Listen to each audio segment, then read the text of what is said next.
क्यों मनाते हैं, आइए समझते हैं इस पूरी कहानी को। ये कहानी है असुर हिरण्यकश्यप की, जो कि ब्रह्मा जी के बहुत बड़े भक्त थे। उन्होंने काफी वर्षों तक ब्रह्मा जी को पाने के लिए तपस्या करी थी। फाइनली ब्रह्मा जी उनकी तपस्या से खुश होकर उनके सामने प्रकट हुए। उन्होंने कहा, हे वत्स, मांगो तुम्हें हमसे जो भी मांगना है। तो इन्होंने, हिरण्यकश्यप ने एक वरदान मांगा कि भगवान हमको अमर होने का वरदान दे दीजिए। इसके लिए भगवान ब्रह्मा ने मना कर दिया। उन्होंने कहा, नहीं, ये धरती के नियमों के विरुद्ध हो जाएगा, ऐसा हम नहीं कर सकते। तो हिरण्यकश्यप ने कहा, ठीक है, आप हमको दूसरा वरदान दे दीजिए। उन्होंने कहा, हमको कोई भी ना घर के अंदर ना बाहर मार सके, ना रात में ना दिन में, ना मनुष्य ना पशु, ना शस्त्र से ना अस्त्र से, और ना धरती पर ना आकाश पर कोई भी हमको इन जगह पर मार ना सके। भगवान ब्रह्मा ने कहा, ठीक है, तथास्तु।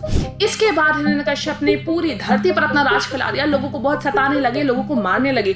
लोग उनसे परेशान होकर लोग जबरदस्ती में उनकी पूजा करने लगे। कुछ समय बाद हिरण्यकश्यप के घर एक पुत्र पैदा हुआ जिसका नाम हुआ प्रहलाद। प्रहलाद भगवान विष्णु का बहुत बड़ा भक्त था। ये बात हिरण्यकश्यप को बिल्कुल पसंद नहीं आती थी। उन्होंने कोशिश करी प्रहलाद को मारने की, लेकिन हर बार किसी न किसी तरीके से भगवान विष्णु प्रहलाद को बचा लेते थे।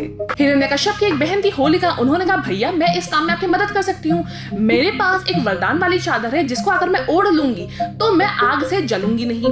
अगर मैं कुंड में प्रहलाद को लेके बैठ जाऊंगी और मैं उस चादर को ओढ़ लूंगी तो मैं तो नहीं जलूंगी, लेकिन प्रहलाद जल जाएगा। हिरण्यकश्यप को यह आइडिया बड़ा अच्छा लगा। उसके बाद हिरण्यकश्यप ने एक बहुत बड़े कुंड में आग लगवाई और उसमें होलिका और प्रहलाद दोनों को साथ में बिठवा दिया। अच्छा, होलिका ने अपने ऊपर वो चादर ओढ़ी हुई थी जिसमें उनको वरदान प्राप्त था कि वो जलेंगी नहीं, लेकिन संयोग देखिए, एक बहुत बड़ा वायु का झोंका आया और होलिका के ऊपर से वो चादर उड़ के चली गई प्रहलाद के ऊपर, जिसकी वजह से प्रहलाद तो बच गए लेकिन होलिका उसी में जल गई। ये देखकर हिरण्यकश्यप बहुत आग बबूला हो गए। उन्होंने कहा, प्रहलाद को अब मैं स्वयं अपने हाथों से मारूंगा। सूर्यास्त के समय से अपने सिपाहियों से उन्होंने प्रहलाद को बुलवाया। अपने घर की चौखट पर प्रहलाद को बुलवाकर उन्होंने बोला, अब बताओ कहाँ है तुम्हारा विष्णु।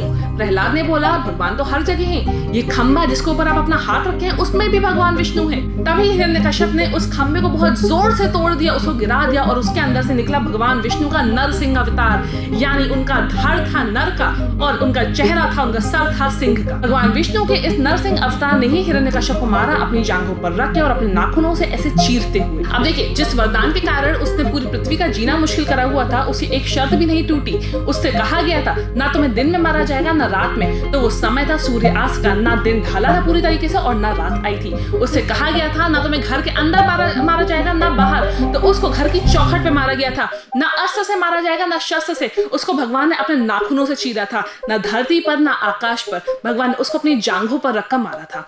तो ये थी पूरी कहानी होली की कि कैसे हिरण्यकश्यप को मारा गया था, कैसे होलिका का दहन हुआ था।